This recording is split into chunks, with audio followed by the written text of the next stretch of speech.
0세부터 100세까지 모두 다 책 읽는 다올책 사랑방입니다. 여러분들 효녀 하면은 누가 떠오르나요? 효녀 심청이 떠오르죠? 오늘 선생님이 들려줄 이야기는 동네 할머니, 경상도 동네라는 마을에 있는데 그 마을에서 자라난 여인이 어떻게 해서 동네 할머니, 효녀로 이어져 내려오고 있는지 이야기를 들려드릴게요. 동네 할머니, 원작 허목, 새로 엮은 이, 김준원, 출판사 구몬학습. 효녀 동네 할머니에 이어 효자 권을에 대해서 읽어드릴게요. 자, 책 속으로 함께 떠나볼까요?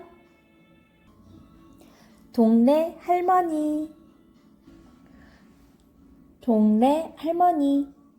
어머니, 오늘 저녁에는 뭐가 드시고 싶으세요? 얘야, 내가 날마다 맛있는 음식을 해주니 이제 더 이상 먹고 싶은 음식이 없구나. 경상도 동네의 어느 초가집에서 세 모녀가 두런두런 이야기를 나누고 있었습니다. 동네 여인과 언니 그리고 자매의 어머니였습니다. 기생이었던 동네 여인은 이제 나이가 들어 어린 기생들을 가르치는 일을 했습니다. 그리고 시간이 날 때마다 집에 와서 어머니를 잘 살펴보았습니다. 기생은 당시에 사람들에게 무시를 당하는 직업이었지만 동네 사람들은 어머니를 지극하게 모시는 동네 여인의 효성에 감동해 그녀를 칭찬했습니다. 정말 착하고 효성 깊은 여인이야. 아, 저런 효녀는 처음 보았다네. 그러던 어느 날 갑자기 난리가 일어났습니다. 외적들이 배를 타고 부산진으로 쳐들어온 것입니다. 으아, 이게 무슨 일이야? 새까맣게 몰려오는 외적에 맞서 조선의 군사들은 용감하게 싸웠지만 조총이라는 새로운 무기로 무장한 외적들을 당해낼 수는 없었습니다. 결국 부산진이 외적의 손에 들어갔고 외적들은 경상도 일대를 휩쓸면서 한양으로 나아가기 시작했습니다. 외적들은 가는 곳마다 사람들을 죽이고 보물을 빼앗았으며 여인들을 잡아갔습니다.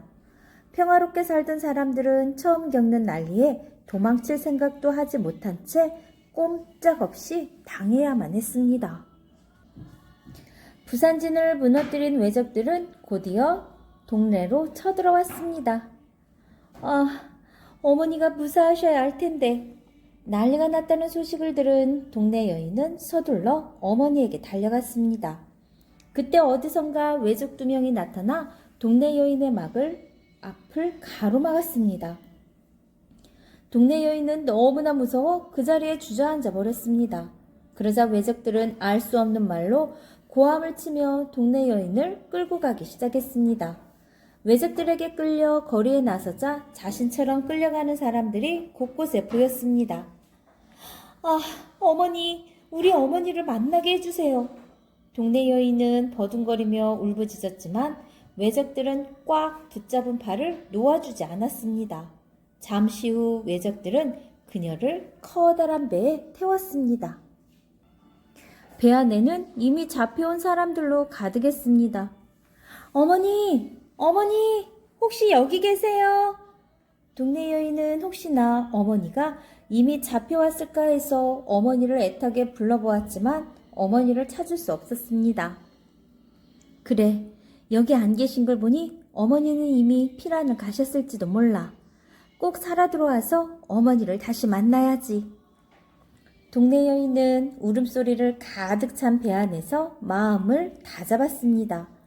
조선 사람들을 태운 배는 얼마 후 일본에 도착했고 배에서 내리자마자 동네 여인은 어느 부잣집의 노비로 끌려가게 되었습니다. 이후 동네 여인은 날마다 밥을 짓고 빨래와 청소를 하며 고된 생활을 해 나갔습니다. 동네 여인이 잡혀온 지 어느덧 15년이 흘렀습니다. 그동안 여인은 노비 생활에 익숙해졌으며 일본말도 할 수 있게 되었습니다. 하지만 마음속에서는 한 번도 어머니에 대한 그리움이 떠나지 않았습니다. 어머니는 잘 계시겠지? 진지는 잘 드시고 계실까? 그러던 어느 날 기쁜 소식이 들려왔습니다. 조선의 사신이 일본에 왔다가 돌아가는 길에 전쟁 때 잡혀왔던 조선 사람들을 다시 데려가기로 한 것입니다. 다행히 동네 여인도 조선으로 돌아오는 배에 탈 수 있었습니다. 동네 여인은 뱃잔에 서서 아득히 보이는 조선 땅을 보며 기쁨의 눈물을 흘렸습니다. 어머니, 조금만 기다리세요. 얼른 가서 따뜻한 진지 해드릴게요. 동네 여인은 배에서 내리자마자 어머니의 집으로 달려갔습니다. 어머니! 어머니! 그러자 집안에서 언니가 버선발로 달려나왔습니다. 아니, 네가 돌아왔구나. 언니! 두 사람은 서로 부둥켜 안고 한참이나 엉엉 울었습니다. 언니, 그런데 어머니는 어디 계세요? 네가 잡혀간 다음 날 너를 찾아서 헤매시다가 결국 어머니도 잡혀가셨단다. 그 말을 들은 동네 여인은 정신이 아득해졌습니다. 세상에, 어머니도 나와 함께 일본에 계셨다니. 동네 여인은 어머니와 함께 하룻밤을 보내고 나서 아침 일찍 짐을 꾸렸습니다. 지금 어디로 가려는 게냐? 언니, 저는 어머니를 찾으러 다시 일본으로 가겠어요. 깜짝 놀란 언니는 울며불며 동생을 붙잡았지만 여인의 마음을 되돌릴 수는 없었습니다. 어머니를 찾기 전까지는 돌아오지 않을 거예요. 언니, 그동안 건강히 계세요. 동네 여인은 다시 배를 타고 일본으로 향했습니다. 일본에 도착하자마자 여인은 조선 사람들이 사는 곳을 찾아다녔습니다. 노비 생활을 하며 일본말을 배운 것이 큰 도움이 되었습니다. 이렇게 여기저기를 떠돌다 보니 옷은 다 헤어졌고 피부도 검게 그을었습니다. 그러나 여인은 포기하지 않고 조선 할머니가 있는 곳이라면 어디든지 달려갔습니다. 그렇게 몇 해가 흘러 동네 여인의 나이도 어느덧 50세에 가까워졌습니다. 오늘은 어머니를 꼭 찾을 수 있겠지. 동네 여인은 자신과 비슷하게 생긴 조선 할머니가 있다는 말을 듣고 서둘러 그곳으로 달려갔습니다. 그때 멀리서 70세 정도 된 할머니의 모습이 보였습니다. 할머니와의 거리가 가까워지면서 동네 여인은 순간 자신의 눈을 의심했습니다. 그토록 보고 싶었던 어머니가 눈앞에 서 있었던 것입니다. 어머니, 아까 살아 있었구나. 두 사람은 꼭 끌어안고 말없이 울기만 했습니다.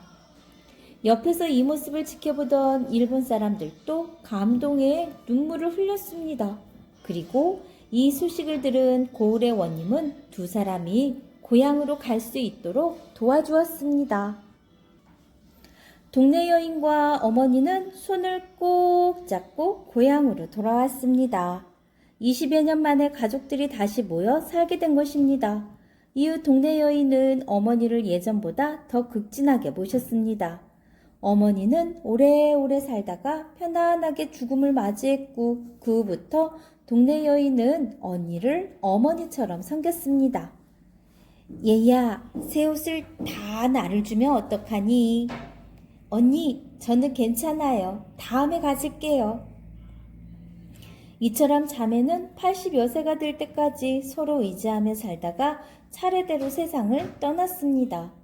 마을 사람들은 여인을 동네 할머니라고 불렀고 동네 할머니가 죽은 후에도 효녀를 보면 이렇게 말하곤 했습니다. 효성스럽기가 꼭 동네 할머니 같구먼 라고요. 여러분들도 오늘은 어버이날이잖아요. 부모님들께 어떻게 하면 효도를 할 수 있을지, 어떻게 하면 부모님을 기쁘게 해드릴 수 있을지 실천해보는 날이었으면 좋겠어요. 부모님 걱정시키지 말아요. 동네 할머니 잘 들었나요? 이번엔 효자 권을에 대해서 들려드릴게요. 조선시대 경상도의 어느 바닷가에서 한 무리의 아이들이 저마다 목청을 높여 떠들고 있었습니다. 자신들의 아버지를 자랑하는 것이었습니다. 우리 아버지는 마을에서 가장 힘이 세신 분이야. 그래도 우리 아버지에게는 못 당하실걸? 우리 아버지는 굵은 나무를 한 번에 번쩍 들어 올릴 수 있단 말이야. 하지만 권울이라는 아이는 잠자코 친구들의 말을 듣기만 했습니다. 권울에게는 아버지가 없었던 것입니다. 다들 훌륭한 아버지가 계시구나. 내게는 왜 아버지가 없을까? 친구들이 부러웠던 권울은 슬그머니 그 자리를 빠져나와 집으로 향했습니다. 권울이 집에 도착하자 어머니가 저녁밥을 짓고 있었습니다. 어머니의 얼굴을 보자 권울은 조금 전에 있었던 일이 떠올랐습니다. 어머니, 왜 제게는 아버지가 없나요? 권울의 물음에 어머니는 한동안 말없이 서 있었습니다. 어머니, 왜 제게는 아버지가 없냐니까요. 권울이 화를 내며 목소리를 높이자 어머니는 오랫동안 아들의 얼굴을 바라보다가 갑자기 흐느껴 울기 시작했습니다. 어머니가 흐느끼자 권울은 몹시 당황했습니다. 어머니가 평소에 눈물을 보이시는 분이 아닌데 무슨 일이실까? 어머니는 한참 동안 흐느낀 후 마음을 가다듬고 이야기를 하기 시작했습니다. 얘야, 내가 아주 어렸을 때 큰 난리가 났단다. 그때 아버지는 난리를 피해 바다를 건너시다 바다에 빠져서 돌아가시고 말았지. 그래서 나 혼자 너를 키우게 됐단다. 그 말을 들은 권울은 얼굴이 붉어지면서 눈물이 났습니다. 그래, 아버지가 바다에서 돌아가셨으니 난 이제부터 바다에서 나는 생선이나 미역을 먹지 않겠소. 권울은 이후 자신이 결심한 대로 바다에서 나는 음식은 입에도 대지 않았습니다.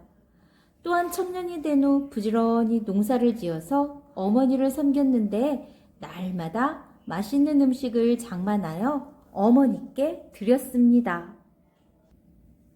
혼인을 하고 나서도 권울은 어머니를 모시는데 정성을 다했습니다. 덕분에 권울의 어머니는 세상을 떠날 때까지 편안하게 지낼 수 있었습니다.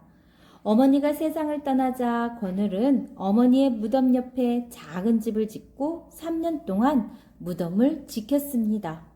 그리고 3년이 지나자 아내에게 이렇게 말했습니다. 3년 동안 어머님의 묘를 지켰지만 아버님에게는 아무것도 못 해드려서 가슴이 아프오. 이제부터는 이곳에서 아버님을 위해 3년 동안 살겠소. 그러자 아내는 말없이 고개를 끄덕이며 남편의 손을 잡아주었습니다. 이 사실이 전해지자 마을 사람들은 한 목소리로 그를 칭찬했습니다. 하늘이 내린 효자일세. 우리도 권울을 본받으며 살아야겠네.